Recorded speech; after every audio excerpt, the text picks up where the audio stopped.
እ መጣልስ ዝማሬ 3 ቀን ዘመርኩት። በሱ መዝሙር ተጽናና ይባል የሰው ቤት በለየድ አብረኝ ነው ሲልስ ጌታ አብረኝ ነው እና ቀደም እኮ ስታነሳል በጣም አይክፋህ እንጂ ዋናው ከከፋህ አታጣም። ለመጽናኛ ነው ከከፈትክ በጣም ያለው ሚል አይጠፋም። በጣም ዘማሪዎቻችን አብዛኛውን የተከዱ የተተዉ ምናምን በሰው ምናምን ስለሆነ መሰለኝ ብዙ ጊዜ ከመተው ጋር ከመጣል ጋር ከምናምን ጋር የተያዘ መዝሙር የሚመጣላቸው አይ ቲንክ አንድ ጊዜ እንትና አሰግድ ዘማሪ አሁን እንኳን መዝሙር ያው ብዙ መዝሙር ኦሮሞኛ ምንም እየሰራ ነው እና ብዙ መዝሙር እየለቀቀ ነው። አንዴ ግን አብያተ ክርስቲያናት ስልጣን ላይ እንዳለው መንግስት ዋናው መንግስት ነው የሚቀበለው። ከ6 ዓመት በፊት ትግረኛ ነበር የሚቀበለው። ትግረኛ ዘምሯል። ኦሮሞኛ ብቻ ነው የሚዘምረው ለጨዋታ ነው እንዴ? ለማንኛውም አብያተ ክርስቲያናትም ኮንፈረንስ ሲጋበዝ በአጥቢያም ኮንፈረንስ ሲጋበዝ አልተዘጋም ምዕራፌ አልተዘጋም ነው። ከዛ በቃ በጋበዝነው ቦታ ሁሉ አልተዘጋም ምዕራፌ። በጣም ቆንጆ ነበረች። መጽሐፉን ሲከፍተው ዳንደራዳዳዳ አልተዘጋም ባይዘጋበት ኖሮ በየሳምንቱ አልተዘጋም የሚል ነበር አለች አንዱ አስተውላ ማለት ነው።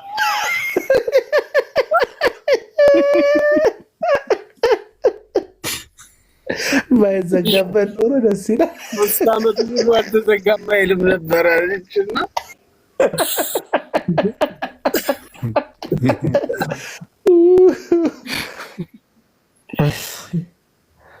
እና አንዳንዶቹ መዝሙራቸው እና እነሱ ይራራቁባል፣ ግን መዝሙሩ በደንብ ያጽናናል። ያው እንዳልከው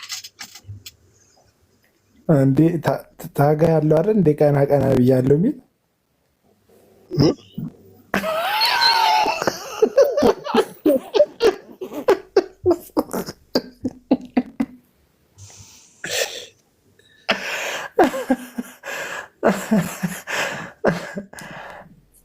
ከባድ ነው።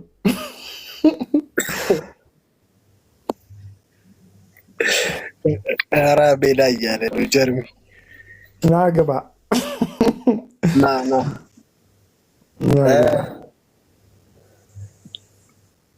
አይ ቲንክ ኔትወርክ ነው ያስወጣው። ያለበት ሀገር ኔትወርክ የለም እንዴ ጀርሚ? ይዘገያል እኮ ከኛ እኮ አቤል ቆይቶ ነው የሚሰማን እኮ አውርተን። ጀርሚ ኔዘርላንድ ነስ ስዘውርላንድ ነው አንተ። ቆይ አቤል ልክ አይደለም። የታገል በጣም የእንትን በጣም ስልክ ላውራ አውጥቼ ነው ኔትወርክ አይደለም። የእንትና በጣም ፐርሰናል ነው። የታጋይ ነው ምናምን ያልከው ፐርሰናል ነው። ተው ነገር አይደገም። ምን ልበል አታልፍም እንዴ?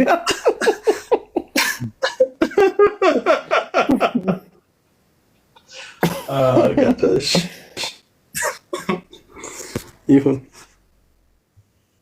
ይሁን አለ።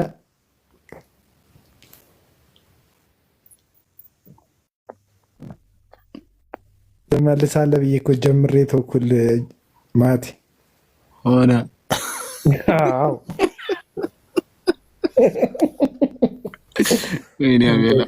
ግን አቤላ ቅድም ያነሳው ሀሳብ እኮ በጣም ምርጥ እኮ ነው። ሰዎች በጣም በቃ በህይወት ከባድ የሆነ እንትን ውስጥ ሲገቡ በቃ በጣም ቡስት የሚያደርጋቸው የሚያነቃቃቸው ምናምን አለማዊ ራሱ የሆኑ ሰዎች መዝሙር በጣም በቃ ፓወር ነበረውና በዛ ምክንያት በሰሙት መዝሙር ነው እንደውም ብዙ ሰዎች ወደ ጌታ ምናምን የመጡት ምናምንና በቃ መዝሙር እንደሱ አይነት አቅም ሲኖረው በጣም ደስ ይላል። እውነት ነው። የእንትና ምስክርነት ትላንት ነው እንዲያወራውትኝ ጀርሚ የሃና ተክሌን ነው ትላንት አላልክም? የሃና ተክሌ ያየናል የማያይ ሲመስል የሚለው መዝሙሯ ይሰማናል በብርቱ ዝም ሲል የሚለው እሱ መዝሙሯ እንትን ልጅ መስከራበት ነበር። አይታችሁት ከሆነ ቪዲዮን እዚህ ሴሚናሪ መካነ ኢየሱስ ግቢ ውስጥ የጎርፍ አደጋ ነበረ የዛሬ ስንት ዓመት ነው እና በጣም ብዙ ሰው ሞቶ ነበር። አይ ቲንክ ያው ዜናውን ሰምታችሁታልና አንድ ልጅ ነበረች ሙሉ ፋሚሊዎቿ አባት እናት በጎርፉ የሞቱባት እና ድጋሚ ለመጽናናቷ ድጋሚ ለመቆሟ ምክንያት የሆነው ያ ዝማሬ እንደሆነ መስክራ ነበር። እና አሁን ሀና ተክሌ እድለኛ ነች። አንድ ሰውን ቢሰማው መዝሙሯን እድለኛ ነች በጣም ማለት ነው። ምክንያቱም እቺ ልጅ ተጽናንታ ከሀዘኗ ወደ በፊት ህይወቷ ተመልሳለች ማለት ነው። እና መዝሙሮች በጣም ያጽናናሉ ለማለት ነው። ይሄ መዝሙር ሁላችንን ምን ያጽናናል? ስንት ነገር ዝም እግዚአብሔር እኮ ዝም ይላል እኮ እና አንዳንድ ጊዜ ዝም ሲል በተለይ ከምታልፍባቸው ስትራግሎች አንጻር ምናምን በቃ እግዚአብሔር አይሰማኝም ምናምን የሚል ውዝግብ ውስጥ ስልገባ ስትል እንደዚህ አይነት መዝሙር መውጣቱ በቃ እያየኝ ነው፣ ስቲል እያየኝ ነው።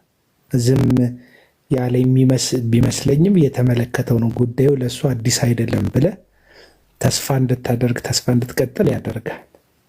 ከዚህ በላይ ምን አለ? ምን አለ?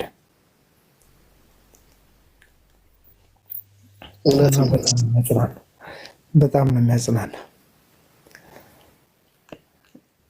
እኔ ከጊዜ ጋር ደግሞ ልክ እንደ 8100 እንደሚለው ለአባይ ግድብ እንደተዘፈነው ዘፈን አይነት 8100 ወቅታዊ በቃ ለጊዜው የተዘፈነ ነው። ከጊዜ ጋር ያልፋል። ተስፋ እንዴት ነህ? ደህና ነህ?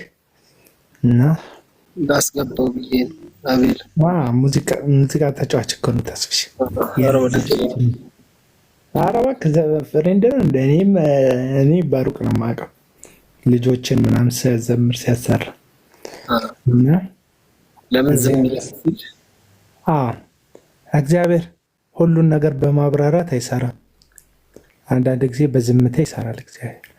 እንደውም ኤልያስ ጋር እግዚአብሔር በብዙ ነገር አለፈ። ኃይለኛ መናወጥ መጣ፣ እግዚአብሔር በዛ ውስጥ አልነበረም። ኃይለኛ ንፋስ መጣ፣ እግዚአብሔር በዛ ውስጥ አልነበረም። እና ኃይለኛ ጸጥታ ሆነ እና እግዚአብሔር በዛ ጸጥታ ውስጥ ነበረ የሚል ከኤልያስ ጋር የተያዘ እንትን አለና እግዚአብሔር አንዳንድ ጊዜ በጸጥታ ውስጥ በህይወታችን ይገኛል። እየተናገረን ነው እንዳንል ምንም መልስ ያገኘንባቸው ነገሮች አይኖሩም፣ ግን በዝምታ ውስጥ መኖሩን ያሳየናል። ዝም ይላል። ወደ መስመር እስክንገባ ዝም ይላል። ነገሮችን እሱ ወደሚፈልጋቸው ሀሳብ እስክንገባ ልክ እንደ ሀና ጸሎት ማለት ነው። ሀኖች ብላለች አንቸው። ልክ እንደ ሀና ጸሎት ሳሙኤላችንን ለእሱ ለመስጠት ስንዘጋጅ ስንወስን እስክንወስን ድረስ ዝም ይላል። ሳሙኤሎቻችንን ለእሱ ለመስጠት ቃል ስንገባ ወይም የሚፈልገው ፓተርን ውስጥ ስንገባ እግዚአብሔር አክሴፕት ያደርጋል፣ ለመስራት ይንቀሳቀሳል። እና እግዚአብሔር ዝም የሚለው ወደ ሀሳቡ እንድንገባ፣ ወደ ፍቃዱ እንድንገባ፣ ወደ ዓላማው እንድንገባ እድል እየሰጠን እንደሆነ ይሰማኛል። እና እግዚአብሔር አንዳንድ ጊዜ ዝም ይላል። ዝም ሲል ግን አያይም፣ አልሰማም ማለት አይደለም። እንደዛ ማለት ነው።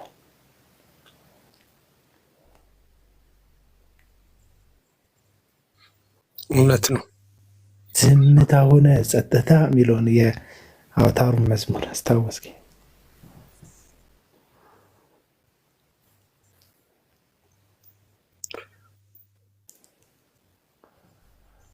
እሺ ንጉስ ቀጥል። እያወራህ አይደለም ንጉስ? ተሳተፍ። እግዚአብሔር ዝም ይላል ብለህ ታምናለህ? እንዳቤላ?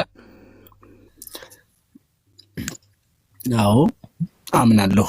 እግዚአብሔር በዝምታ ይሰራል፣ በመናገርም ይሰራል።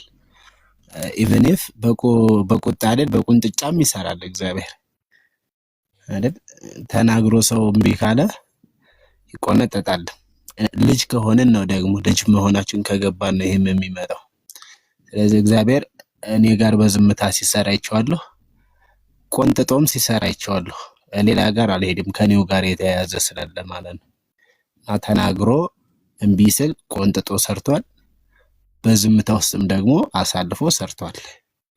እና የሞረደ ምናልባትም በብዙ ውጣ ውረድ እግዚአብሔር ስለሚሰራ ማለት ነው። በጣም ደስ ይላል። ብዙ ጥያቄ ነበረኝ እንደውም ከብዙ ወንድሞች ጋር እንደዚህ ስናወራ በዚህ ዘመን በተለይ ምናልባት የምናገረው ግራ ሊያጋባ ይችላል። ብዙ ሰው ወደ ኋላ የሚንሸራተትበት ብዙ ምክንያት አለ። ያ ቤት እስኪባል ድረስ ማለት ነው። ቅድም ከቤት ሳይጠራ ሌላ ጋር መጥራት ስለማይቻል ማለት ነው። እና እግዚአብሔር በዝምታም ይሰራል። እግዚአብሔር እየነገረህ እያወጀ ማለት ነው፣ እያሳየህ እየነገረህ ይሰራል። በንግግር መካከል እምቢ ስትል ደግሞ ቁንጢጥም አለ ማለት ያስተካክላል እግዚአብሔር። ይሄ ደግሞ የሚሆነው የወደዳቸውን ነው። በጣም ደስ የሚለው ስለወደደ ነው ይሄንን የሚያደርገው። እንደው ምናልባት ቅድም አንድ ነገር ያየው ነበርና በዛ ምክንያት ነው ላይቭ ላይ በሆኑ አቤላ ለሳይ የገባውኝና ቤታችንን ሳንሰራ ሌሎችን እንግዶች መጥራት እንችላለን? የኔ ጥያቄ ብዙ ጊዜ ጥያቄ ነውና አንድ እናት ወይም አንድ እህት ቤቷን ማጽዳት የምትችለው ከየት ነው? ከበር ጀምራ ወደ ጓዳ ወይስ ከጓዳ ጀምራ ነው ወደ ሳሎን ወደ በር የምታስወጣው? የብዙ ዘመን ጥያቄ ነው፣ ሰው የሌለ እስኪመስለኝ ድረስ ማለት ነውና ልክ ነው። ቅድም ስታወሩ የነበረበት መዝሙር ኢቭን ቃሉ የሚያስደነግጥ ጊዜ ላይ ስላለን ብቻ እግዚአብሔር ይመስገን። እናንተ ደግሞ ባላችሁበት ስፍራ እግዚአብሔር ያስቀመጠ ስለሆነ ማለት ነው። በእርግጠኝነት ነገ የተሻለ ጊዜ እንደሚኖር እናምናለን። ምክንያቱም አባይና ስንቅ እያደር ይቀላል ነው አይደለም የሚባለው። ለራሱ ጥቅም የሮጠ ሰው ጥቅሙን ካገኘ በኋላ የሆነ ወቅት ላይ ዳር መያዙ አይቀርም በእርግጠኝነት ማለት ነው። ስለዚህ በርቱልኝ ማለት እወዳለሁ በዚሁ አጋጣሚ። አቤላ ቡና በጣም እወዳለሁ በዚሁ አጋጣሚ፣ ምክንያቱም ብዙ ነገሮችን እመለከታለሁ አያለሁ።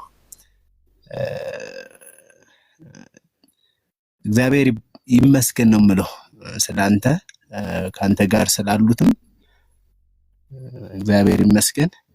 ቤታችን ተሸሽገን እንድንቀመጥ የሚያደርጉ ብዙ ነገሮች እያሉ በሚዲያ ላይ እናንተን ሳይ እርግጠኛ ነኝ እኔ እንጃ እጽናናለሁ። እውነት ለመናገር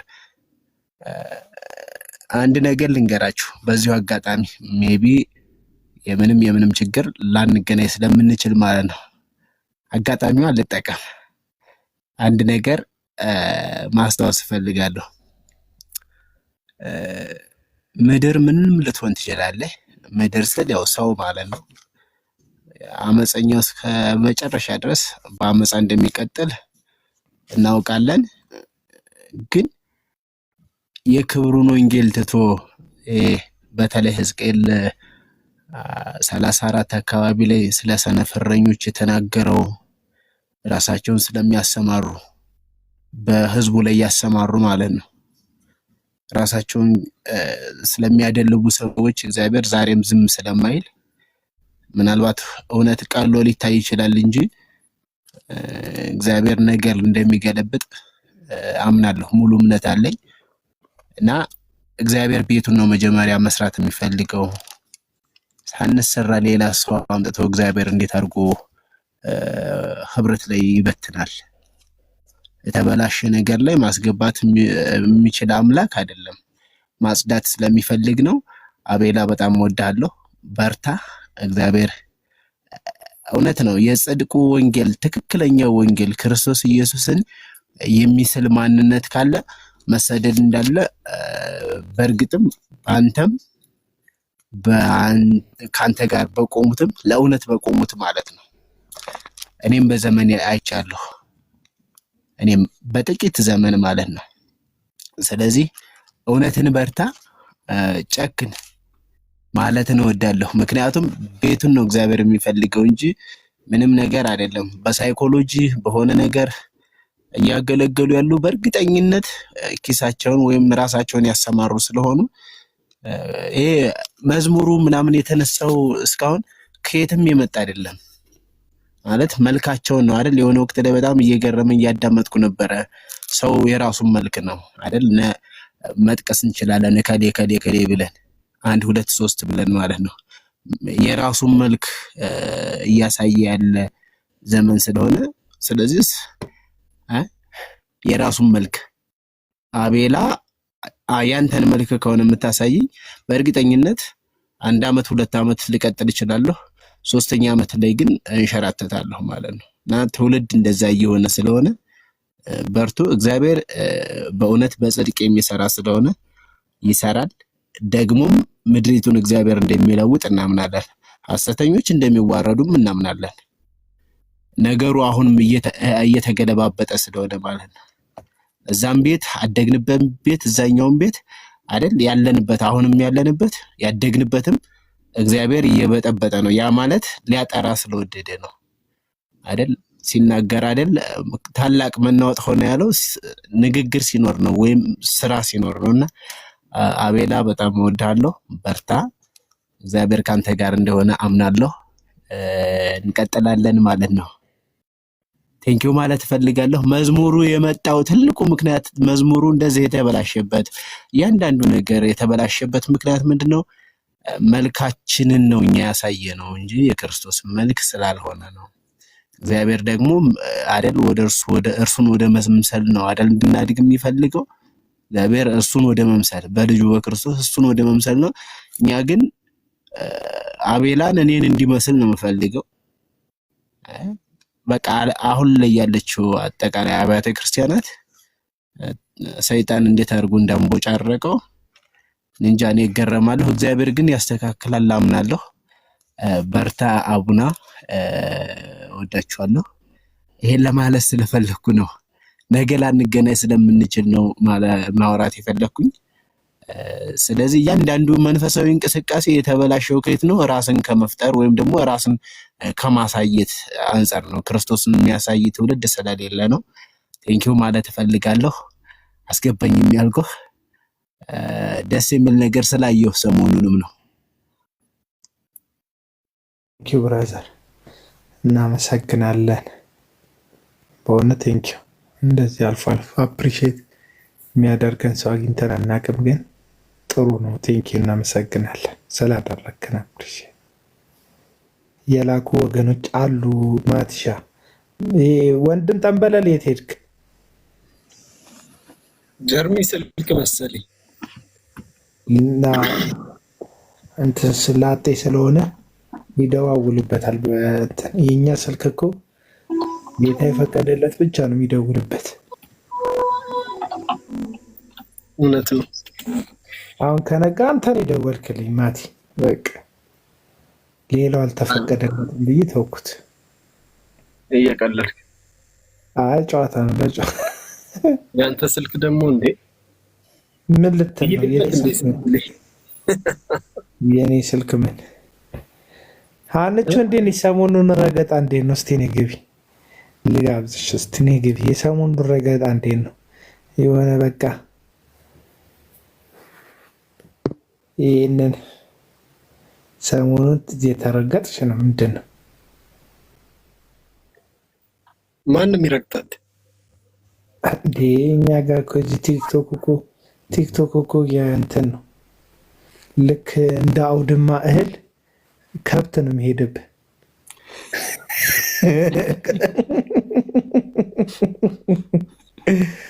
እንደሚወቃ እህል ከብቶች ነው የሚሄዱት በዚህ ሚዲያ ላይ እኮ። ከባድ ምን ጠባቂ የላቸው እንዴ ከብቶቹ? ኧረ አላቸው። ጠባቂው ነው የሚነዳቸው።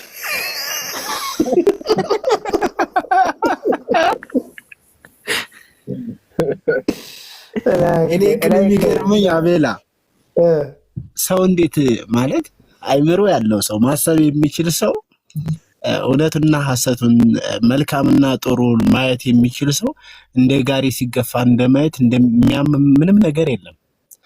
ማለት ሞተር የሌለው ጋሪ ተጣጣነ ነገር በልተን ስላልሆነ ያደግነው ያገኘን የሚጎትተን በቃ ይሄ በልጅነት እኮ የቫይታሚን ዲ የቫይታሚን ሲ ምናምን እጥረት እኮ ውጤት ነው እኮ። ከባድ ነው። እስቲ እኔ ቶፒኩንም አላገኘሁትም። እስቲ እንስማ ብዬ እኮ አንቺ እንዴት ነሽ? አንቺ ቶፒኩን እስቲ አንቺ ነው የምታውቀው፣ እሷ ናት የምትረገጠው። እኔ እንኳን ረጋግጠው ልክ እንደ ፕላስቲክ ጎማ ብድግ ቀና እላለሁ። ረገጥ ሲያደርጉኝ ጨምደድ ብዬ ቀና እላለሁ እና ተውኝ።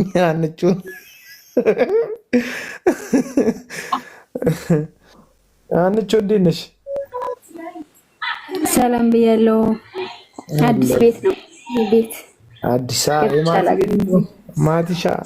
ማቲሻ አሪፍ ነገር ያወራ። እንደናንተ እንትን ዶግማ ምናምን አይደለም የሚለው እሱ ብዙ እንትን ነገር ዲቮሽናል የሆኑ ነገሮች ነው እያነሳ የሚያወራው። እናንተ ደግሞ ቆያችሁ ጴንጤ እያለች ዲቮሽናል ነገር የዛሬ 2 ዓመት እኮ እኔ ጋር ኢንፎርሜሽኑ እያልሽ ያለበት ቪዲዮ አገኘ። ማህደር ነበርኩኝ እኔ የዛሬ ነው ያርገውና ለአቅመ ረገጣ እኮ ደረስኩኝ። አቤላ ለአቅመ ረገጣ ደረስኩኝ።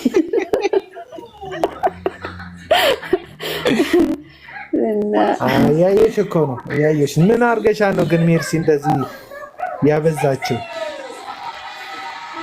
ተሜን ብቻ ለምን ትናገራለች ብዬ ነው። ባለፈው ሳሚ ቤት ተሜን ቪዲዮ በሰራው በኤምኬሲ ላይ እሱንም ተሜ መታሰር ካለበት እነሱም ይታሰሩ ብዬ እነሱ መካነ ኢየሱስን የተሳደቡበት ልክ እንደዛ ነው።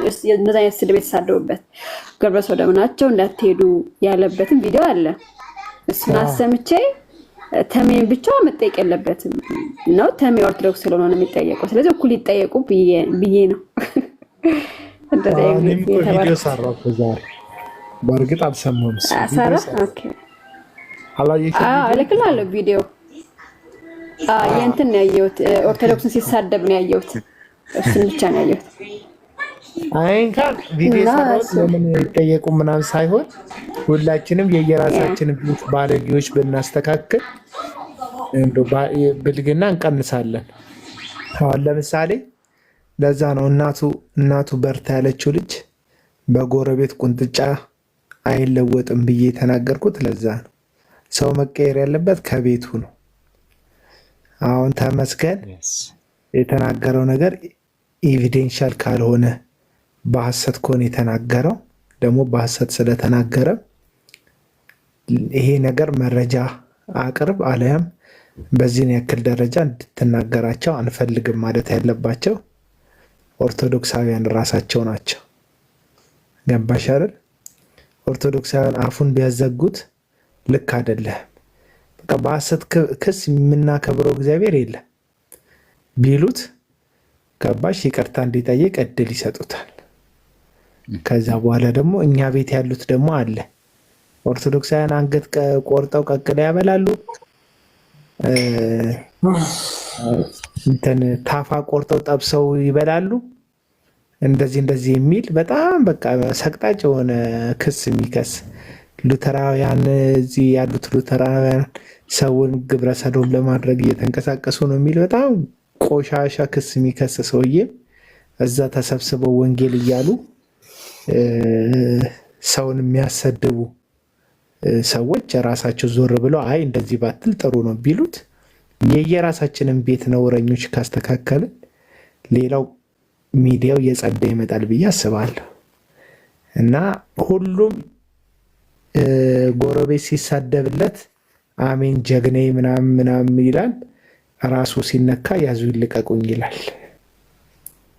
እና ይሄ ከባድ ነው። አሁን ለምሳሌ እኛ ቤት ሆኖ ወይም ወንጌላውያን መካከል ሆኖ ኦርቶዶክስን በጣም የሚዘልፍ ያላረጉትን አረጋችሁ እያለ በሐሰት የሚከሰሰው ሲኖር እኔ ማይኬን ከፍቼ አንተ ለምን አታርፍም ካለ ብል ኦርቶዶክሳውያን ያን ሰውዬ አይጠይቁት።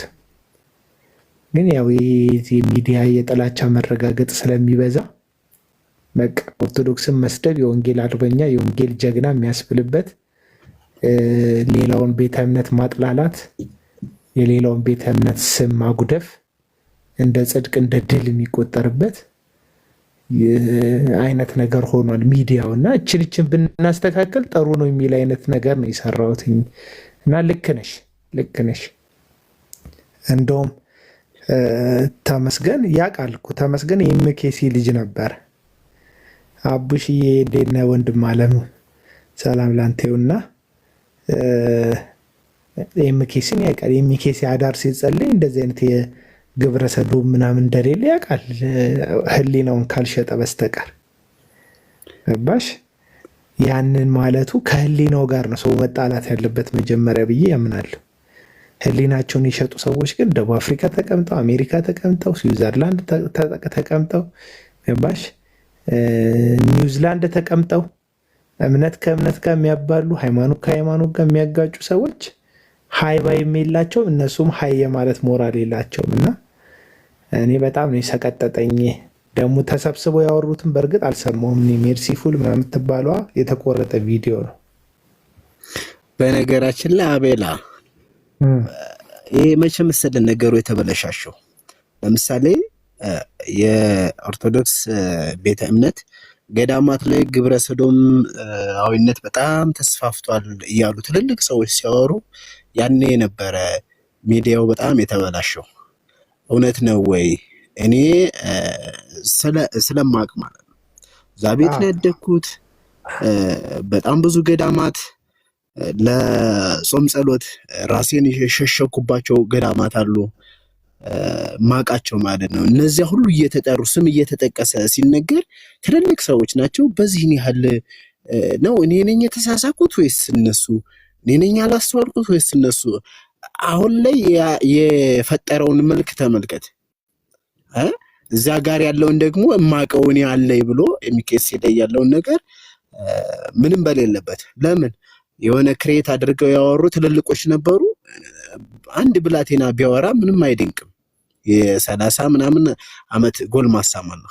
ከ28 እስከ 30 ያለ ጎልማሳ። ምክንያቱም ከ50 እስከ 60 ያለ ሽማግሌ እንደዛ ካወራ መልኩን ነው ያሳየው ማለት ነው። አሁን ሌላ ሳይድ ይዞ ይመጣል ማለት ነው። ስለዚህ ቅድም እንዳልከው ሁሉም ቤቱን ቢያጸዳ ድርሻውን ቢያነሳ የፍቅር ወንጌል የሚባል ነገር ጨርሶ የጠፋበት ነው። ምንም ነገር የሌለ ማለት ነውና ምንድነው ያደረገ? ኤቪደንስ የሌላቸው ክሌሞች፣ ኤቪደንስ የሌላቸው ፍረጃዎች መሰጠት የለባቸው። አሁን ገዳም ውስጥ ይሄ ነገር አለ ካለ አንድ ሰው ወይ የሰነድ ማስረጃ ወይ የፎቶ ወይ የቪዲዮ ማስረጃ ወይ ጥናት የተጠናበት ነገር ካለ የጥናት ማስረጃ የተጻፈ ነገር ማውጣት አለበት። አሁን በስማ በለውና በቃ በአቃለው የወንድ ገዳም የሴት ገዳም ስለሚባል ብቻ እዛ ውስጥ አለ ብሎ ፍረጃ ላይ ከገባ እንትን ሃይማኖትን ከማጥላላት ያለፈ ታሪክ አይኖረው። እንደዛ ነው። ዞሮ መጠየቅ አሪፍ ነው። እንደው እንደ ሀገር እኮ ነው ጉዳታችን ግን ያልገባን ነገር። አሁን እንደው አያድርገውና ኦርቶዶክስ ውስጥ ቢገባ እኛ ሰላም እንሆናለን። እንዲ አያድርገውና ፕሮቴስታንት ውስጥ ቢስፋፋ ውስጡን ሌላው ሰላም ይሆናል እንዴ? ልጆቻችን ከልጆቻችሁ ጋር ይገናኛሉ። ቤተሰብ ከቤተሰብ ጋር ይገናኛል። እኛ እኮ አንገት ላይ ክር አለ አንገት ላይ ፔንቴና ምናምን ተባብለን አይደለም ሰርግ ላይ ስንገናኝ የምንገናኘው፣ ወንዱ ሴቱ ይገናኛል። ስለዚህ በዚህ ሁሉ አጋጣሚ እርስ በርስ የምንጫረስበት አንድ ላይ የምንጠፋበት እንደ ሀገር የሚያሰጋ ስጋት ነው እንጂ ጉዳዩ የሆነ ቤተ እምነት ውስጥ ገባ እሰይ፣ በቃ ሙስሊም ውስጥ አለ እሰይ እኛ ጥሩ ነን፣ ካቶሊክ ውስጥ አለ እሰይ እኛ በጣም ጨዋ ነን የምንልበት ጉዳይ አይደለም። እንትን አሁን ልክ ኮሮና የሁላችንም አፍ እንዳዘጋ ይህም በሽታ እኮ ነው። የሁላችንም ቤት ሊያንኳኳ የሚችል አያደርገውና ሀገራችን ውስጥ አለ እኮ ይሄ ነገር።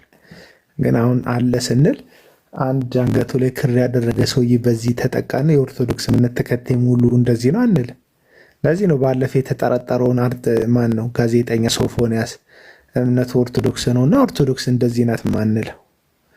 ምክንያቱም የሆኑ ግለሰቦች ይኖራሉ በየሃይማኖቱ እንደዚህ አይነት ነገር ውስጥ የወደቁ እንደዚህ አይነት ነገር ውስጥ የተዘፈቁ ወደውቲውን ተገደውን መንፈስ ገብቶባቸውን በኤኒሚንስ የገቡበት ምክንያት ይኖራል። ግን ገባ እንደ ሃይማኖት ሳይሆን እንደ ሰለባ ወይም በጉዳዩ እንደወደቀ ሰው ነው የምንመለከታቸው እንጂ ሃይማኖት ወክለው አይደለም።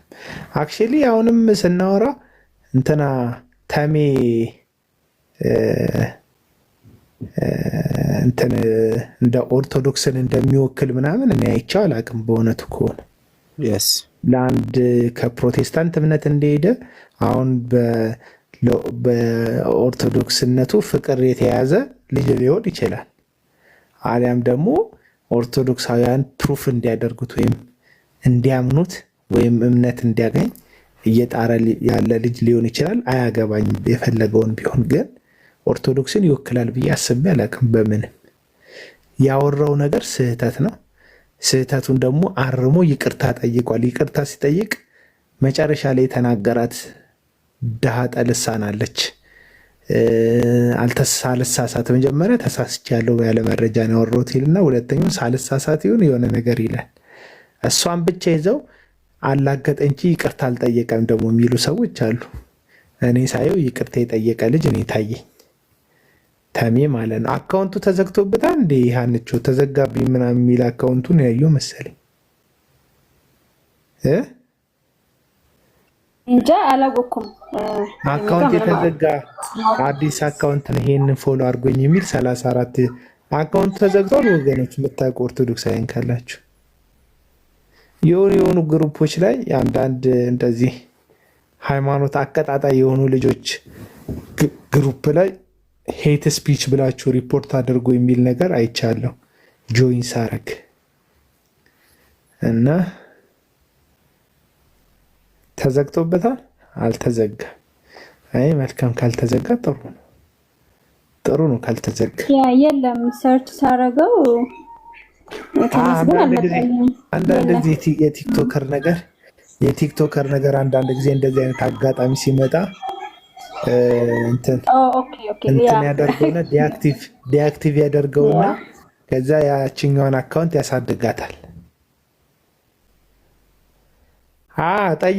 ጠየቀ። እኔማ ምን እኔ እንደ ፕሮቴስታንት ተወካይ ቢያደርጉኝ አሁን ዛሬ አላረጉኝም እንጂ በቃ ምህረት አድርገንልሃል እለው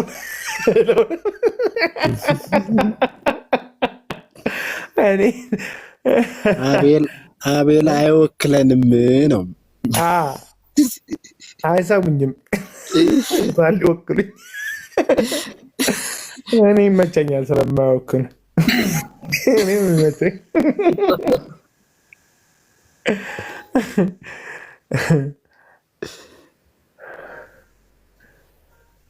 ስማ ትናንትና ደወልኩላቸው።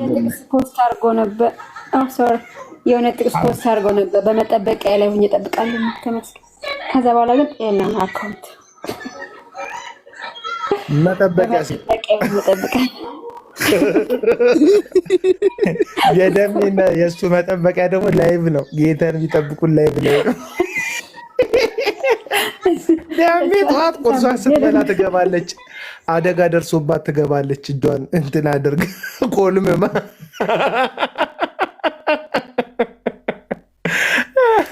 ደሜ እኮ የማይገባበት ሲቹዌሽን የለም። ፏ ብሎ ይገባል። እንዴት ሰው በሁሉ ያችን ልጅ ማለት ነው። ስማ ጨዋታ ያመጣልና ያችን ልጅ ትናንትና አዝና ማለት ነው ጨብ ብላ በቃ ሰክራ ነው ሁልሽን ማለቅሽን ጓደኞችሽን ምናምን ትላለች። ቲክቶከር ናት እንትን ጌመር ናት ልጅቷ እና ሰክረሽም እንዴት ፊልተሩን አልረሳሽም ይሏታል።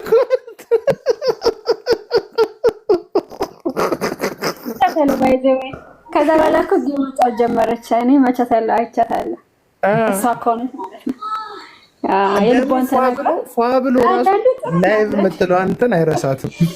ጆይን የምትለዋን ገስት ምናምን መቀበል ይችላል ፏ ብሎ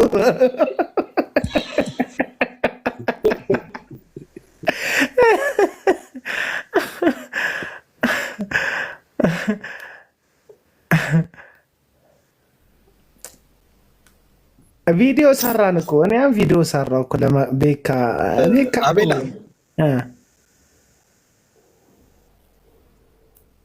ወይ አባ ወይ ኔትወርክ እያዘገየች ነው። ሱራ አለ ከታች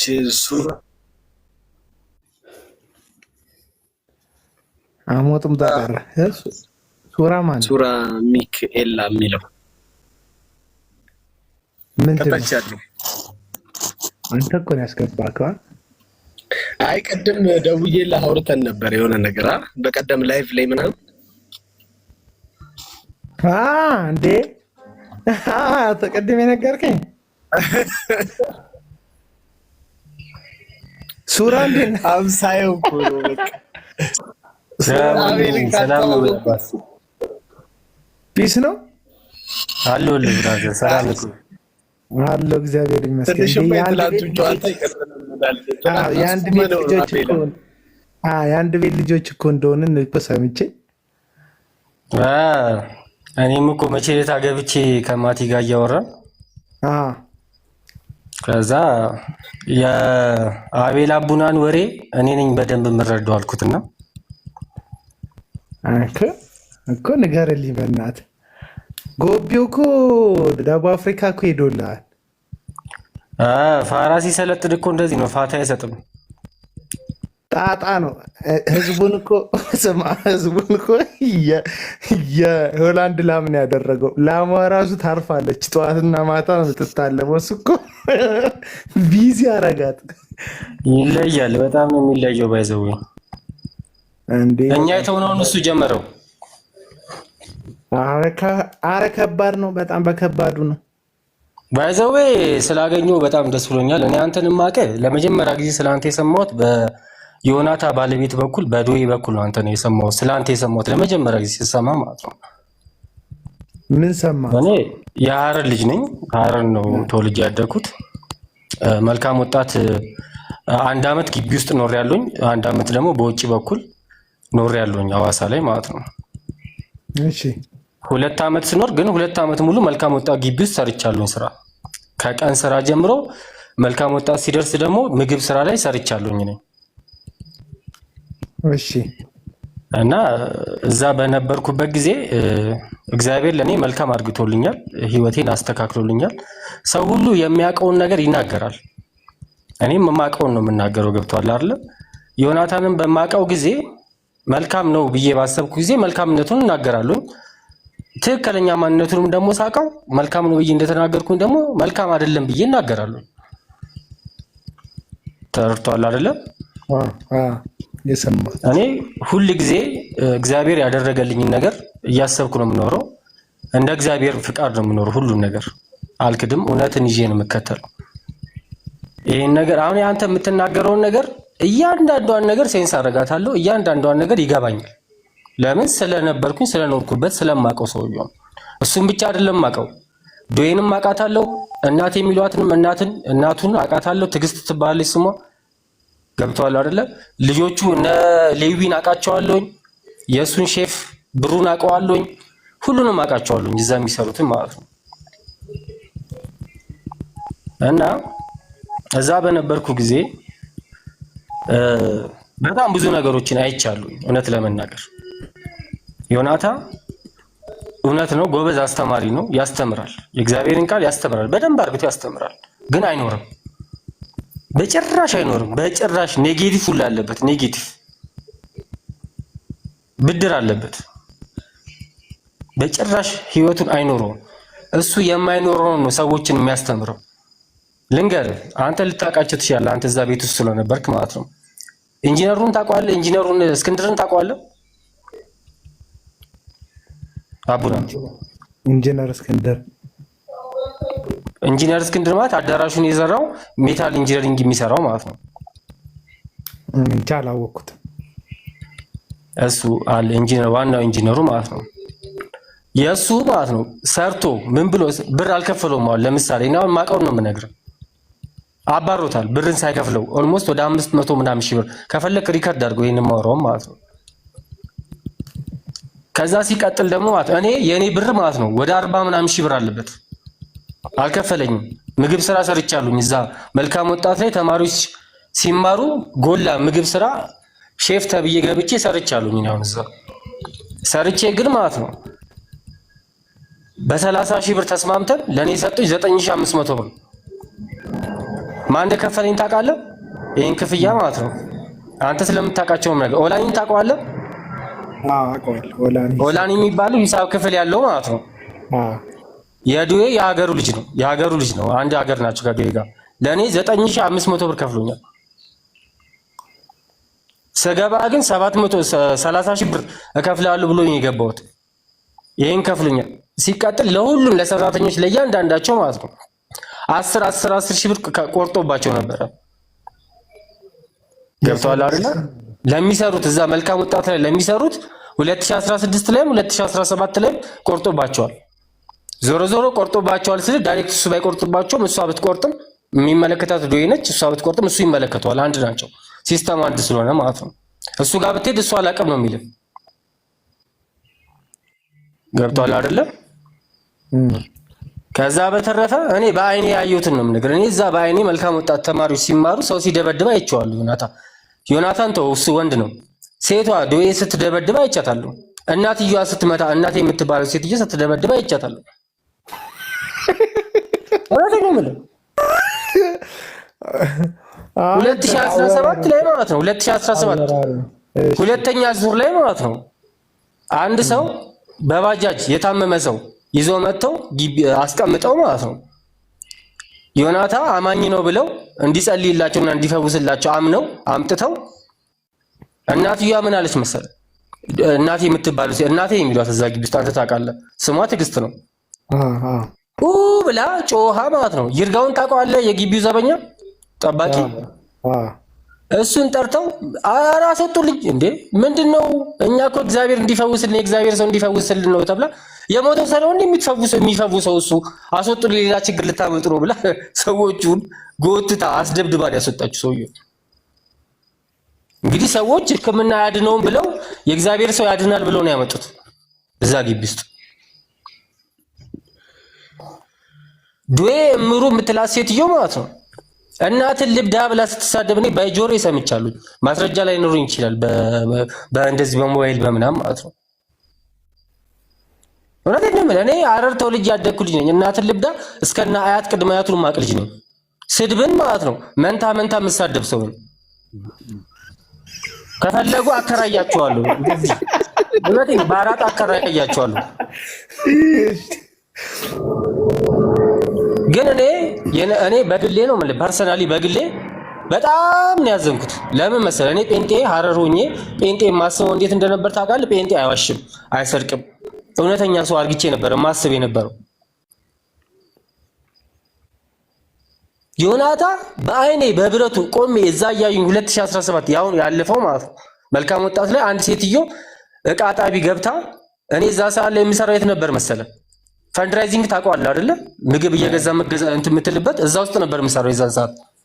እሺ አንቺ የድሃ ሴት ድሃ ልጅ ብሎ አንቺ ሰራሽ አልሰራሽ እኔን አንቺ ሀብታም አታደርጊኝም ብሎ ቅዳሜ ዕለት ማለት ነው ተማሪዎች የሚወጡት ቅዳሜ አይደለም? ቅዳሜ ይወጣሉ አይደል ተማሪ ጠዋት። እሁድ ዕለት ጠዋት ላይ ነው የምልህ። ጠዋት ላይ ሴትዮዋን ቆሎዋን ገፎ ሴትዮዋ እንደዚሁ ድህነት ራሱ ቆሎዋን ገፏታል። መቶ ቆሎዋን ገፎ የምትገባበት የምትወጣበት አሳጥቶ አንድ ልጅ አባረረ፣ ወጣት ልጅ። እኔንም አንድ ላይ ሁላችሁም ውጡልኝ ብሎ አባረሩ ነበር። እኔ ግን በአንድ ቀን ነው የምልህ እዛ ስሰራ ፈንድራይዚንግ ላይ በአንድ ቀን ብቻ እሁድ ዕለት እስከ 500 ሺህ ብር ድረስ እንሰራለታለን። እስከ 500 ሺህ ብር በአንድ ቀን ነው የምንሰራለት እሁድ ብቻ። ምንድን ነው የምታደርጉት? ምግብ ተማሪ ሲመጣ እሁድ ዕለት ምግብ የለም፣ በገንዘቡ ነው ከፍሎ የሚገባው። እሁድ ዕለት እራት ነው ምግብ ያለው አይደል እንዴ? ነፃ ያለው ምግብ ተማሪ የሚበላው በቀን አንዴ። እሁድ ይገባሉ፣ ከጠዋት 2 ሰዓት ጀምሮ ይገባሉ ተማሪዎች። ከዛ በኋላ ምሳ ይበላሉ፣ እራት ይበላሉ፣ አጠቃላይ ማለት ነው ቁርስ የሚበላሉ። አጠቃላይ ሲበሉ ያንን ወጪ ነው የምነግርህ የምንሰራው እኛ። ያን ሁሉ ሰርተን እንደ እግዚአብሔር ቤት ነው ባይዘዌ። ቢዝነስ ቦታ ሌላ ቦታ ሆቴል ላይ ብትሰራ ትጠብቃለህ። ሰው ቢሰድብክ የፈለገውን ነገር ቢያደርግ ችግር የለውም ትላለህ። ግን ይሄ የእግዚአብሔር ቤት ነው። ጊቭ ኤንድ ቴክ በሰራው ልክ ይከፈላል ከሆነ ችግር የለውም። ግን 2 ወር ሙሉ ሰርተ የሚከፍሉክ ብር ማለት ነው መሃን የሆነ ብር ነው የሚከፍሉ። ከተስማማው ቀንሰው ነው የሚከፍሉ። እያንዳንዱ መልካም ወጣት የሚሰራ ሰው ሲወጣ አልቅሶ ነው የሚወጣው። ግን አብዛኛው የደቡብ ልጅ ማለት ነው መናገር አይችልም። ሁሉም ችግር አለበት። ችግር ስላለባቸው ኑሮ እንትን ስለሚላቸው በቃ ምን እናርግ ብለው ነው የሚወጡት። ገብቷል አይደለ? እኔ ግን በዛ ሰዓት ላይ እዛ መልካም ወጣት በቆየው ጊዜ ሐዋሳ በቆየው ጊዜ ህይወቴን ለማስተካከል ከሱሴ ለመውጣት ስለው የቆየሁት ፈልጌ ነው የቆየሁት። ፐርሰናሊ ዮናታን ለኔ ምንም አላደረገኝም። ግን የእግዚአብሔር ሰው አይደለም። እውነት ነው የምናገረው። በጭራሽ የእግዚአብሔር ሰው አይደለም። እሱ ስለ እግዚአብሔር መናገር አይችልም። እሱ ብቻ አይደለም፣ እናቱ፣ ሚስትየው፣ ሕፃኑ ሌዊ ራሱ ሕፃኑ ሌዊ ምን ብሎ እንደሚሳደብ ለምሳሌ ማለት ነው አቤል አቡና ጋሽ ካሌብን ታውቃቸዋለህ? አይ ጩጮውን ምናምን አይደለም። ጋሽ ካሌብን ታውቀዋለህ አይደለ? አይ ነው አውቀዋለሁ፣ ግን የሕፃኑን ልጅ ምናምን ባይነሱ ጥሩ ነው። አንተ ነው የምትናገረው፣ ግን እኔ ነኝ የምናገረው። እኔ የምናገር በምን አግል እንደው ታውቃለህ? የአገልጋይ ሰው ሲሆን የአገልጋይ ልጆች ሲሆኑ አይደለም ሰዎች እንደሆነ ልጅ እንደ እግዚአብሔር ቃል ነው ማሳደግ ያለበት ልጁ የሚናገረው ነው። ምን እኔ አልናገርም። እኔ ትልቅ ሰው ሆኜ ስንት ህይወት ያሳለፍኩ ሰውዬ አልናገርም። እኔ ከአቅሙ እሱ የሚናገረው ከአንተ ከአፉ የሚወጣው ቃል ማለት ነው 3 ኪሎ 4 ኪሎ ቦክስ የሚሆን የሚወጣው ከአፉ። እንዴ ይህ ልጅ ከየት ነው ያመጣው? እኔ አንድ ጊዜ ጆሮን ቆንጥጬ አስጭውያለሁ። ልንገርህ ራስ ብየዋለሁ። አላዩኝ፣ ግን እንኳን አላዩኝ። ቢያዩኝ ኖሮ የዛ ሳለ ምን እንደሚያደርጉኝ አላውቅም። ገብተዋል አይደለ? ግን እውነት እኛ እግዚአብሔር መልካም አርግቶ እኔ እንደ ግሌ ነው ምን እግዚአብሔር ለኔ መልካም አርግቶልኛል። እግዚአብሔርን አምነዋለሁ፣ ኢየሱስ ክርስቶስን አምናለሁ። ግን እነዚህ ሰዎች ማለት ነው በቃ የእግዚአብሔርን ቃልም ለምን መርካቶ አይገባም? ለምን የሰውዬ ለምን ነጋዴ አይሆንም? ጎበዝ ነው ንግድ ላይ ባይዘው። እሱ ብቻ አይደለም እናቱም ጎበዝ ነች። እቺ ዱዌ የምትባለውም ጎበዝ ነች ቢዝነስ ላይ። ግን በእግዚአብሔር ቃል ለምንድን ነው የሚነግዱት እነዚህ ሰዎች? እውነት ለምንድን ነው የሚነግዱት? አሁን አንተ ባትናገር ነው ወይ ደግሞ አንተን የሚከተሉ ሰዎች እነማቲ ባትናገሩ ማን ነበር እነሱን ሰዎች የሚናገራቸው? እኔ አልፈራም። ይኸውልህ እኔ ዛሬም ነገም አልፈራም። እውነቴን ነው የምልህ። ለምን እግዚአብሔር ያደረገልኝን አውቃለሁ። ለኔ ግን እግዚአብሔርን ነው የምልህ። የሰማይና ምድርን የፈጠረው እግዚአብሔርን ይሄ ጨለማ ይንጋልኝ ዮናታን አክሊሉ ማለት ነው በጭራሽ የእግዚአብሔር ሰው አይደለም። የእግዚአብሔርን ቃል ያውቃል። አዎ ያውቃል። እውነት ያውቃል። በደንብ ያስተምራል። ግን የቢዝነስ ሰው ነው። እኔ 2 ዓመት እዛ ግቢ ውስጥ 1 ዓመት ስኖር 2 ዓመት ስሰራ አንድ ቀን የእግዚአብሔር ሰላምታ ሰላም ብለኝ እንደማያውቅ ታውቃለህ? አንድ ቀን የእግዚአብሔር ሰላምታ ሰላም ብሎኝ ያውቃል? እንዴት እኔ ሰው ሀገር ሰው ነኝ። እዛ ስኖር ያውቃል። አንድ ቀን እንዴት ነህ ብሎኝ ያውቃል? እግዚአብሔር ነው የምልህ። በወር 3000 ብር ነበር የሚከፍለኝ እዛ ግቢ ውስጥ ስሰራ 3000 ብር የኢትዮጵያ 3 ብር፣ ቁርስ 25 ብር፣ እራት ምሳ 25 ብር፣ እራት 25 ብር። በጣም ጎበዝ አዛኝ ስለሆነ መክሰስ ጨመረልኝ 25 ብር፣ በቀን 100 ብር። እና እኔ ሄጄ አናገርኩት። እኔ ይኸውልህ የምከፍለኝ ብር አይበቃኝም። ይሄን ያናገርኩት ይኸውልህ ይሄ ሰውዬ የእግዚአብሔር ሰው እንዳልሆነ ስላወቅኩኝ ያናገርኩት እንጂ ከዛ በፊት ደስተኛ ሆኜ ነበር የምሰራው። ቤተሰብም ጓደኞቼም ያግዙኝ ነበር በገንዘብ ጉዳይ። አልጨነቅም ነበር። እንደ እግዚአብሔር ቤት ነበር የማግዘው። ግን እዛ ግቢ ግን ስኖር ግን ሳየው እንዴ አተ ገንዘብ አይደለ እንዴ የምከፍልህ ለምንድን ነው የማትሰራው ይለኛል። ቆሌን ይገፈኛል ብታየው ሲናገር ራሱ ሃይ አልኩኝ። ይሄ ሰውዬ ምንድን ነው የሚያወራው አልኩኝ። እግዚአብሔር ነው የምልህ ሃይ እንዴ የሆነ ሰዓት ላይ እናትየዋ ምን እንዳለችኝ ታውቃለህ? ለምንድን ነው መተህ ቁጭ በይ ተነሺ ብድግ በይ ቁጭ በይ ብለህ የማትንከባከበኝ አለችኝ። እኔ ምንድን ነው የምትይኝ? እኔ አንቺ ብዙ ሰው ያለሽ አጠገብሽ፣ እኔ ከጠራሽኝ እሰራለሁኝ እታዘዛለሁኝ። ከዛ በተረፈ ከአንቺ ጋር እኔ ቁጭ ብዬ ምንድን ነው የማወራው? ስራዬን የራሴን ስራ ነው የምሰራው። አንተ የቋንጃ እከክ አለችኝ። ኧረ የምትገርም ሴትዮ ነች ሴትዮዋ። የቋንጃ እከክ አለችኝ። እኔ ሰምቼ አላውቅም። እኔ ሀረር ላይ ስኖር ስድብ አውቃለሁኝ። እሷ የምትሰድበኝ ስድብ ግን ሰምቼ አላውቅም። ጎግል ራሱ ባደረገው አላገኘሁም። እውነቴን ነው የምልህ፣ እውነት ነው የምልህ፣ ከልቤ ነው የምነግርህ። ተማሪ ሲመጣ እውነቴን ነው የምልህ፣ ተማሪ ሲመጣ ማለት ነው ተማሪ በየዙሩም እንደምትጠቃ እነዚህ ደሃ ተማሪዎች ቶሎ አያልቅም እንዴ ትላለች። ቶሎ አያልቅም እንዴ እኒ ደሃ ተማሪዎች ቶሎ አይወጡም እንዴ ትላለች። ግን ካሜራ ሲመጣ ምን ትላለች? እኔ ልጆቼ እኔ ምናምን ትላለች ሴትዮዋ። በጣም የምትገርም ሴትዮ ነች። እኔ በህይወቴ እንደነሱ አይነት ሰዎች አይቼ አላውቅም። እግዚአብሔር ነው የምልህ፣ አይቼ በጭራሽ አላውቅም። እኔ በህይወቴ ብዙ መጥፎ ነገሮችን አድርግቻለሁኝ፣ ብዙ መጥፎ ቦታዎች ተገኝቻለሁኝ እግዚአብሔርን ሳላውቅ በፊት። እውነቴን ነው። ብዙ ነገር ሁላችንም ጌታ ኢየሱስ ክርስቶስን ሳንቀበል በፊት ብዙ ፋውሎችን አውቃለሁ። ግን በህይወቴ ግን እግዚአብሔርን ግን እፈራ ነበር። እግዚአብሔርን ምፈራ ነበር። እግዚአብሔርን የማይፈራ ሰው ያየሁት ዮናታን ነው። ዮናታን አክሊሉ፣ ዱኤ ምሩ፣ ትግስት ይኸውልህ መድረክ ላይ እሱ በደንብ አድርጎ ይሰብካቸዋል ምስኪን ልጆችን። ከዛስ ቢዝነስ ማን አለች ደግሞ እሷ ደግሞ በደንብ ትቀበላቸዋለች። የኔ ባይዘው ይመቻቸው እንደፈለገው ያድርጉ። ግን በእግዚአብሔር ቃል ግን እንደዚህ ማድረጋቸው ግን ተገቢ አይደለም። እውነቴን ነው። ያን አዳራሽ ሲሰራ የሰራውን ኢንጂነር ወደ 500 ምናምን ሺህ ብር ሳይከፍለው ማለት ነው አባሮታል። እስክንድርን አባሮታል። ይውጣ ብሎ ነው ያባረረው። እግዚአብሔርን ነው የምልህ።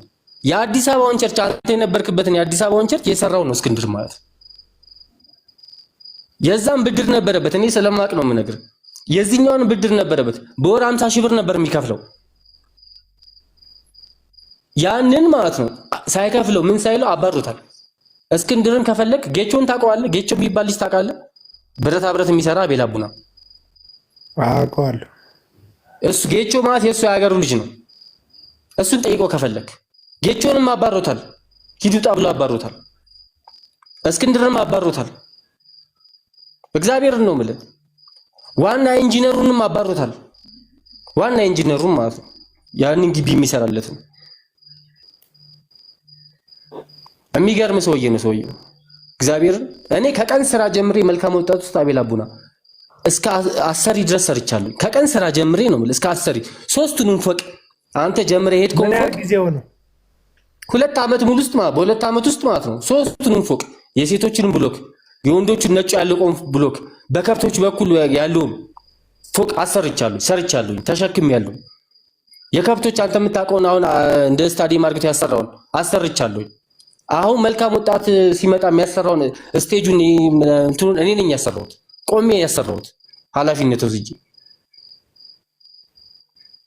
ይሄ ሰውዬ ጤናን በሽታም የለውም፣ ሰክሯል፣ በገንዘብ ሰክሯል። ሐዋሳ ሲመጣ እኛ ይሄንን ፕሮጀክት ከጨረስን ከአፍሪካ 10ኛ ሀብታሞች ነን ይላል። እንደዛ ይላቸው። የሐዋሳ ምስኪን ናቸው፣ እንዳለ ምስኪኖች ናቸው። ሲፈልግ ደግሞ ይላል እኔ ከምጠላቸው ሰዎች ጋር አብራችሁ እዛ ሄዳችሁ ወሬ የምታወሩ ይላል። ቸርች ውስጥ ነው እኮ እንደዚህ ብሎ የሚያወሩ አትምጡብኝ ይላል።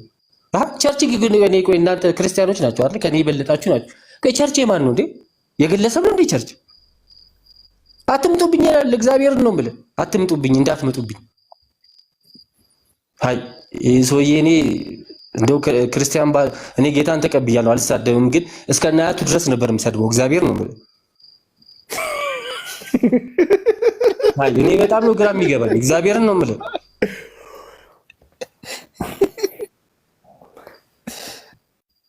እግዚአብሔር እኔ ነው ይኸውልህ ወጥቼ መድረክ ላይ እንድመሰክር ያልሳደብም ያልኩ እየሄድክባቸው ነው ታውቃለህ። አይ እኔ እንዴ አልተሳደብኩኝም እኮ ሐሳቤን የተናገርኩት። ስድብ እንደዚህ ነው እንዴ? አይ እሱ ከሚያውቀው አንፃር አልተሳደበም። ስድብ አልተሳደብኩኝም። እኔ ስድብ እኮ እንዳት እንደዚህ ቱን ነው ገደል ግባ ምናምን ተገልበጥ ነው። እኔ አልተሳደብኩኝም። እንደዚህ ነው እያልኩኝ የተናገርኩኝ ያለው ያየሁት።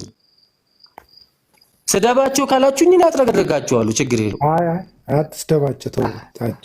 አዎ ግን እውነቴን ነው። በጣም እኔ በግሌ ፐርሰናሊ ሌላ ቸርች ገብቼ እንኳን ፓስተሮችን ማመን ከብዶኛል።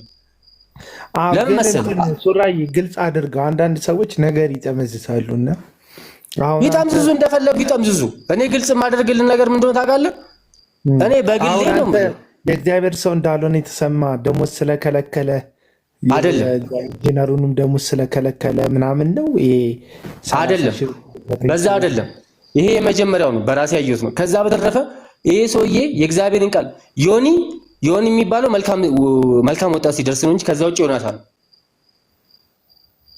የእግዚአብሔርን ቃል ይናገራል፣ ግን በጭራሽ አይኖረውም። ይኸውልህ ጾም ጸሎት ስንጾም እንኳን ስንጸልይ አንድ ቀን መጥቶ ከኛ ጋር ጸልዮ ያውቅ? አንድ ቀን ነው የምልህ። እኔ ፓስተር ጌቱ ጋር ሐዋሳ ህይወት ብርሃን ቸርች ሄጄ 21 ቀን ጾም ስጾም አብሮኝ ነው ፓስተር ጌቱ የሚጾሙ፣ አብሮን ነው የሚጸልየው፣ አብሮን ነው በደንብ የሚያበረታታል። አንድ ቀን ጾም አያውቅም የሰውዬ። እኔ ደግሞ እዛ ግቢ ውስጥ ስኖር አንድ ቀን እስራኤል ነው ስሜ ባይዘው እና ብሎ እንዴት ነህ ሰላም ነህ ወይ ህይወት እንዴት ነው ብሎ ጠይቆኝ አያውቅም። እኔ የሰው ሀገር ሰው ነኝ ያውቃል እሱ ራሱ። ጠይቆኝ አያውቅም በጭራሽ ነው። እኔ ደሞዝ የምከፍለኝ ደሞዝ አይበቃኝም ብዬ ስጠይቀው እዛው በተነሳሽነት ነው የቀረው። እኔ ጋር ቀር ብሎ ነው ያስቀረው። ራስህ በተነሳሽነት ሱስህን ለመተው ነው እዛው ሐዋሳ የቀረከው ወይስ እሱ ራሱ እኔ ጋር ቀር ብሎ ነው ያስቀረ? ልንገርህ አቤል አቡና፣ እኔ ሲሄድ በመልካም ወጣት ፕሮግራም አይደለም የሄድኩት። ኦኬ፣ በስራ ጉዳይ ሐዋሳ ሄጄ ጌታን ተቀበልኩ። ሰክሬ ጦዤ ፒያሳ ቀጥ ብዬ እየሄድኩኝ ማለት ነው አደባባይ ጋር ደረስኩኝ። ልንገርህ ታሪኬ። አደባባይ ጋር እንደደረስኩኝ ገብርኤል ቤተክርስቲያን አለ አይደለ? ከዛ ፊት ለፊት ባነር ነበረ የሐዋሳ ፕሬዝዳንትና አብይ አህመድ ፎቶ ፊት ለፊት አለ። እኔ በዚህ ጋር ልሂድ ብዬ በዚህ ጋር ሄድኩኝ። ወዴት? ወደ ዮናታ ቸርች ማለት ነው። እየሄድኩኝ ቸርች ፕሮግራም ነበራቸው የዛን ጊዜ። ሰክሬ ያለው የዛ ሳለ ጦጅ ያለው። ከዛ መንገድ ላይ ሰዎች ምናምን ሞተር ቆሟል፣ ተጨናንቋል። ገባሁኝ። የዛን ጊዜ በእምነት ታውቀዋለህ? በእምነት የሚባል ሰውዬ እያገለገለ ነበር። ሪል ስቴት የሚያሻሽጠው ማለት። አዎ፣ አሁን ዱባይ ሄዷል። ገባሁኝና ቁጭ አልኩኝ እዛ የእሱ ቸርች ማለት የዮናታ ቸርች። ከዛ ቁጭ ብዬ ኮፍያ ለብሻለሁ። ኮፍያ አውልቅ ይሉኛል ሰዎቹ። ሃይ አላውልቅም፣ ምን አገባችሁ እላለሁ። ተነስ ይሉኛል፣ ሲዘመር ተነስ፣ መቀመጥ አይቻልም፣ ተነስ ይሉኛል። ሃይ አልነሳ። ምንድነው የምታወሩት እናንተ ሰዎች? እኔ የእግዚአብሔርን ቃል ልሰማ ነው የመጣሁት፣ አታስጨንቁኝ አልኳቸው። በመሀል ላይ ጌታን ተቀበልኩኝ። በቃ ገባ። ጌታን ተቀበልኩኝና የዛ ሰዓት ላይ 2016 ኢንፎርሜሽኑ ካለ ዮናታ አክሊሉ አሜሪካ ነበር። የለም እዚህ አላውቀውም። እኔ ዮናታ አክሊሉ እኔ ነጭ ይሁን ጥቁር ይሁን አጭር ይሁን ረጅም ይሁን መላጣ ይሁን ፀጉር ያስተክል አላውቅም። ከዛ ጌታን ተቀብዬ ምን አደረጉኝ? እነገለቲሳ ምናምን የሚባሉ ልጆች አሉ እዛ የሚያገለግሉ። እኔ መሄድ አልፈልግም። በቃ ጌታን ተቀብያለሁ፣ ወደ ሱሴ መመለስ አልፈልግም። ስለዚህ እዚህ መቆየት እፈልጋለሁ አልኩኝ። ከዛ ምን ከማጋገናኙኝ መሰለ ሙያ ምን አለ ካሉኝ እኔ ባርማን እችላለሁ አልኳቸው። ከዛ በኋላ ሱፐርቫይዘር ሰርቻለሁ፣ የፀጉር ውበት ሰርቻለሁ፣ መንጃ ፍቃድ አለኝ አልኳቸው። አይ ይሄ እንደዚህ እኛ ስለሌለን ኦላኒ የሚባል ሰው ያለ እሱ ጋር እናገናኛለን አሉ። አገናኙ። ከዛ ኦላኒ እኛ ጋር ያለው የቀን ስራ ነው። ከዛ የመልካም ወጣት የሚሰራ ስራዎች ነው ያሉት። ናዛ አለኝ። በዛ ሰዓት ላይ እውነቴን ነው የምልህ ጌታን ተቀብዬ አሪፍ ስሜት ውስጥ ነበርኩኝ፣ አሪፍ ኢነርጂ ላይ ነበርኩኝ። እሺ ብዬ መልካም ወጣት ሄድኩኝ። እንደውም መልካም ወጣት ግቢው ሲሄድ ለሰው ልጅ ከፍዬ ነው 30 ብር ነበር፣ 30 ብር 15 ብር እንካፈላለን ብዬ መልካም ወጣትን አሳይቶኝ ነው የገባሁት። ከዛ ኦላኒን አገኘሁት፣ ስራ ገባሁኝ እዛ። እሺ አልኩኝ፣ መስራት ጀመርኩኝ አብሬያቸው። መለወጥ ስለፈለኩኝ ነው። እኔ አላቅም፣ ውስጥ ታሪኩን አላቅም፣ ምኑን አላቅም። የዛ ሰዓት ላይ ዮናታንንም አላውቀውም። ገባሁኝ። ከዛ ተከራይቼ መኖር ጀመርኩ። አንተ ዮናታንን በመልካም ወጣት አታውቀውም ማለት ነው? አላውቀውም፣ ጭራሽ አላውቀውም። እኔ ምን ይሁን ምን አላውቅም። ከዛ እዛ 3 ወር እንደሰራሁኝ ከአሜሪካ መጣሱ። ከዛ እኔ ትመቸኛለህ ብዬው ሄጄ ፎቶ ተነሳሁኝ። እኔ አብርሃም በግ ታዲያ አንተ ምርጥ ሰው ነህ ትመቸኛለህ ብዬ ስነሳ ሰውየው አየኝ። ማንም ሰውየው ሲመጣ ሰዎች በዚህ ይሮጣሉ፣ በዛ ይሮጣሉ። አይ እነዚህ ሰዎች ለምንድን ነው የሚሮጡ? የእግዚአብሔር ሰው አይደል? የእግዚአብሔር ሰው ይወደዳል እንጂ ለምንድን ነው የምትሮጠው? ለምን ትፈራዋለህ? እውነቴን ነው የምልህ። ከዛ ተነሳሁኝ። መጀመሪያ ጊዜ ያገኘኸው አንተ እሱ ቸርች ሳይኖር ነው ጌታ የተቀበልከው አንተ? አዎ። ከዛ በኋላ 1 ዓመት በውጭ ሰራሁኝ፣ ቤት ተከራይቼ እዛው መልካም ወጣት እያገለገልኩ ማለት ነው። ከዛ በኋላ ምን አለኝ? የራሱ ዮናታ ና እዚህ ግቢ ግባ አለኝ። ራሱ ጠርቶኝ እኔንና ስንታየው ቆጬ የሚባል ካወቅኩ አንተ 2013 ጌታን ተቀብሎ የሆነ ግጥም ምናምን የተናገረልች አንተ ነበርክ መሰለኝ እዛ ሰዓት። የሀገሩ ልጅ ስንታየው የሚባል ልጅ ማለት ነው። ከሱ ጋር አብረን መኖር ጀመርን መልካም ወጣት ውስጥ። የት ነጩ ፎቅ አለ አይደል? ያለቀው ፎቅ ላይ እዛ ሲያስገባ ምን ብሎ ነው ያስገባን? አዳራሹን ትቆጣጠራላችሁ፣ ነጭን ፎቅ ጽዳት ሲያጠሩ ትቆጣጠራላችሁ ብሎ ይገባው። ከዛ በኋላ ነው ነገር የተበላሸው። በቃ እኔ አልቻልኩኝ፣ ሰከርኩኝ፣ በቃ አልቻልኩኝ። ሰውየው በውጭ ሳቀው ሌላ፣ ስኖርበት ሌላ። ሃይ ይሄ ሰውዬ ምንድን ነው የሚያወራው አልኩኝ። የሚያወራው የእግዚአብሔር ቃል በጣም ነው የሚሰብከው። አፍን እስከከፍት ታዳምጠዋለህ። እዛ ሲመጣ ግን የአህያ እርግጫ የሚረግጥ ቆሌውን ነው የሚገፍ። እንዴ በቆምክበት ያስደነግጣል። እኔ እናትና አባቴን ያልፈራው ሰውዬ እሱን ፈራሁት። ሃይ ይሄ ሰውዬ ምንድን ነው አልኩኝ። ግራ ገባኝ። የሚሰብከው ነገር የእግዚአብሔር ቃል ሌላ፣ የሚናገር አትምጡብኝ እያለ እየሰበከ የራሳችሁ ጉዳይ ብሎ ይሰብከናል። የማይሆን ነገር ነው የሚናገረው። አይ ይሄ ሰውዬ እንዴት ነው አልኩኝ። የእሱ ሲገርመኝ ማመጣች እናቱ መጣች ደግሞ ጭራሽ። እናቱማ ጤናም በሽታም የላትም። የመልካም ወጣት የሚወጣው ሰይጣን እንዳለ ሳንፊለች እሷ እንዳለ ወደ እሷ ነው የሚመጣው። እግዚአብሔር የምትሳደበው ስድብ ማለት ስድብ እንዳይመስል። በቃ እኔ ሰምቼ የማላውቀውን ስድብ ነው የምትሳደበው። የሚያሰክር ስድብ ነው የምትሳደበው። የቋንጃ ከክ እንዴ እኔ ሰምቼ የማላውቀውን ስድብ ነው የምትሳደበው።